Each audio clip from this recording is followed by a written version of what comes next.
Today I'm going to read you Horton Hatches the Egg while I'm by the incubator. Can you hear the chicks? Should we peek at them really fast? Well, hello little babies. Want to come out for a minute? Come out and say hi. This is my first time picking him up. He's probably pretty freaked out. There he is. He's so cute. Say hello, world. Hello.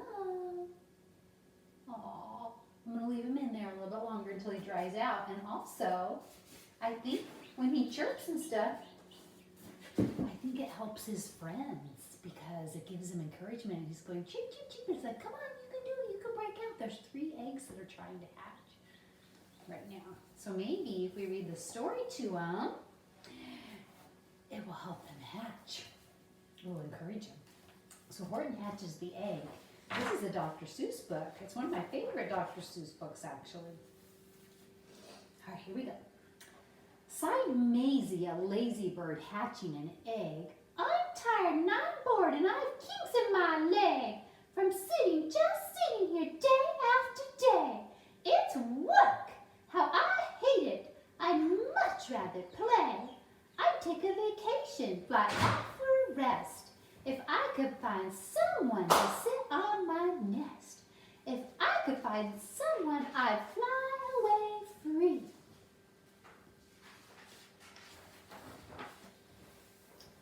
Then Horton the elephant passed by her tree. Hello, called the lazy bird, smiling her best. You've nothing to do, and I do need a rest. Would you like to sit on the egg in my nest? The elephant laughed. Why, of all silly things. Can you see him there? Sorry, I'm not holding the page very good, am I? I haven't feathers and I haven't wings. Me on your egg? Why, that doesn't make sense. Your egg is so small, ma'am, and I'm so immense. Tut, tut, answered Maisie. I know you're not small, but I'm sure you can do it. No trouble at all. Just sit on it softly. You're gentle and kind. Come, be a good fellow. I know you won't mind. I can't, said the elephant. Please, begged the bird. I won't be gone long, sir. I give you my word. I'll hurry right back. Why, I'll never be missed. Very well, said the elephant, since you insist. You want a vacation, go fly off and take it. I'll sit on your egg and I'll try not to break it. I'll stay and be faithful, I mean what I say. Toodaloo, sang out Maisie and fluttered away.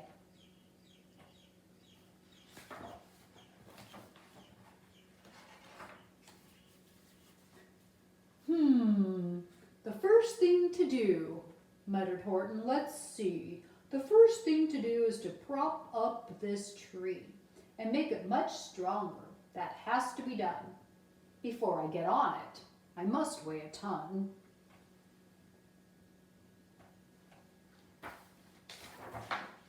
Then carefully, tenderly, gently he crept up the trunk to the nest where the little egg slept.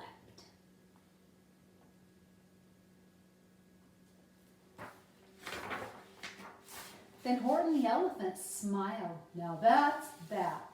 And he sat, and he sat, and he sat, and he sat.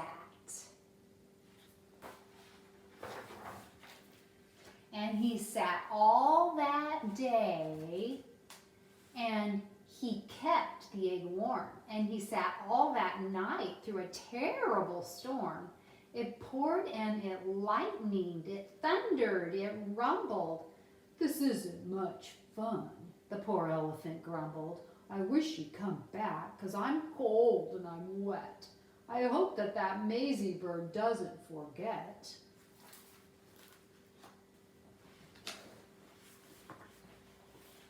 I think I put the chicks to sleep. I don't hear them anymore. But Maisie by this time was far beyond reach.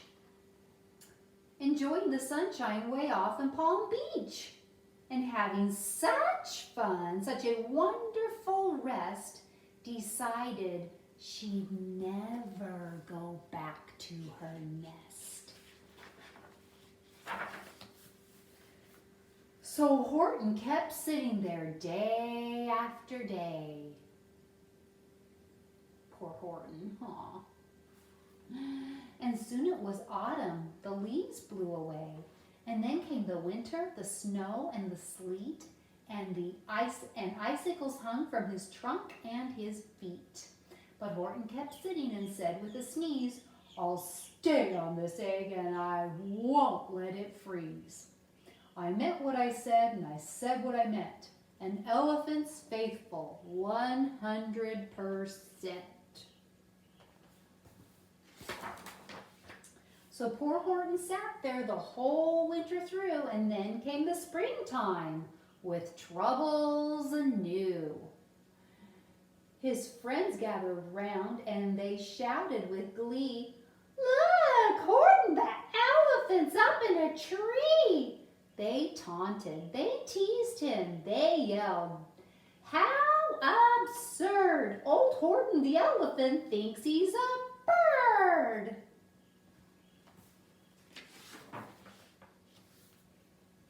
They laughed and they laughed. Then they all ran away.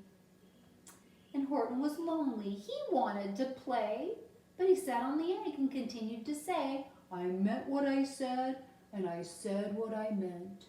An elephant's faithful, 100%.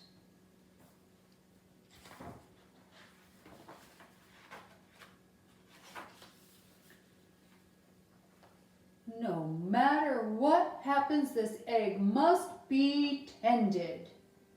But poor Horton's troubles were far, far from ended. For while Horton was there, sat there, so faithful, so kind, 3 hunters were sneaking up softly behind.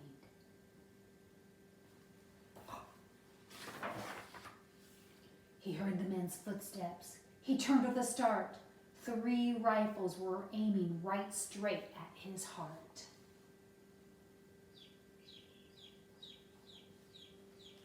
Oh no, they woke the birds up. The little chicks. They're scared for Horton. Did he run? He did not. Horton stayed on that nest. He held his head high and he threw out his chest. And he looked at the hunters as much as to say, "Shoot if you must, but I won't run away. I meant what I said and I said what I meant. An elephant's faithful, 100%. But the men didn't shoot. Much to Horton's surprise, they dropped their 3 guns and they stared with wide eyes. "Look," they all shouted. "Can such a thing be? An elephant sitting on top of a tree? It's strange, it's amazing, it's wonderful, new. Don't shoot him. We'll catch him. That's just what we'll do. Let's take him alive. Why, he's terribly funny. We'll sell him back home to a circus for money." And the first thing he knew, they had built a big wagon with ropes on the front for the polers to drag on. They dug up his tree and they put it inside with Horton so sad that he practically cried. "We're off," the men shouted, and off they all went with Horton unhappy, 100%.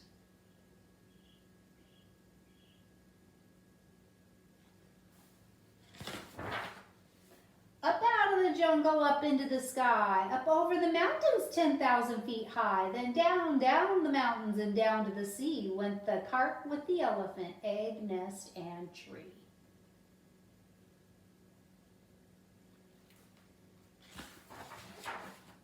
Then out of the wagon and on to a ship and over the ocean, and oh, what a trip! Rolling and tossing and splashing with the spray. And Horton said day after day after day, "I meant what I said, and I said what I meant. but oh, am I seasick, 100%. After bobbing around for 2 weeks like a cork, they landed at last in the town of New York. All ashore, the men shouted, and down with a lurch went Horton the elephant, still on his perch. He's on his perch, he's sitting on the nest up there. Tied onto a board that could just scarcely hold him. Bump, Horton landed, and then the men sold him.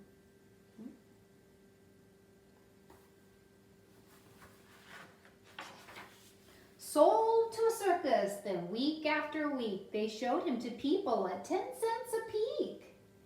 They took him to Boston, to Kalamazoo, Chicago, Weehawken, and Washington, too, to Dayton, Ohio, St. Paul, Minnesota, to Wichita, Kansas, to Drake, North Dakota. And everywhere, thousands of folks looked to see and laughed at the elephant up in a tree. Poor Horton grew sadder the farther he went, but he said as he sat in the hot, noisy tent, I meant what I said, and I said what I meant. An elephant's faithful 100%. Then, one day, the circus show happened to reach a town way down south, not so far from Palm Beach, and dawdling along way up high in the sky, who, of all people, should chance to fly by, but that old good-for-nothing bird Runaway Maisie, still on vacation and still just as lazy. And spying the flags in the tents just below, she sang out, "What fun! Why, I'll go to the show!"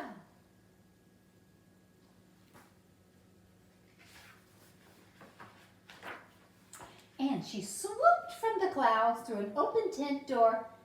"Good gracious," gasped Maisie, "I've seen you before." Poor Horton looked up with his face white as chalk. He started to speak, but before he could talk, there rang out the noisiest, ear-splitting squeaks from the egg that he'd sat on for 51 weeks. That's a long time because there's 52 weeks in a year, and he sat for 51 weeks, so almost a year. A thumping, a bumping, a wild alive scratching. "My egg!" shouted Horton. "My egg! Why, it's hatching!"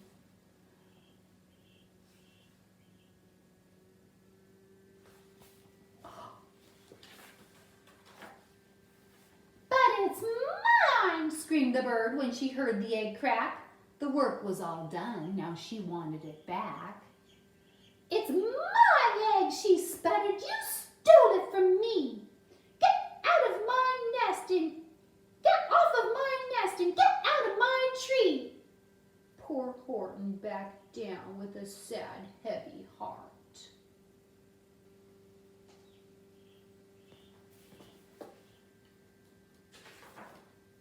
But at that very minute, the egg burst apart, and out of the pieces of red and white shell from the egg that he'd sat on so long and so well, Horton the elephant saw something whiz. It had ears and a tail and a trunk, just like his.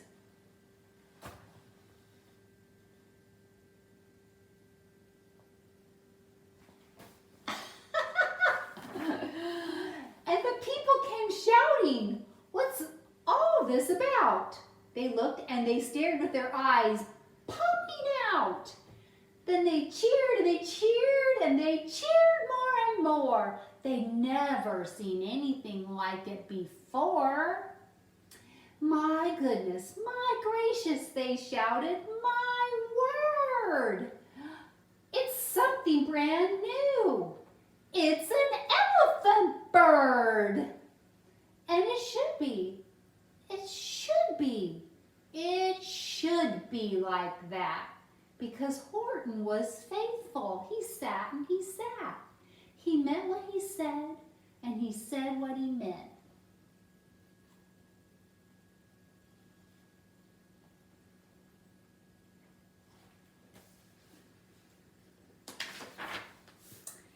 And they sent him home happy 100%.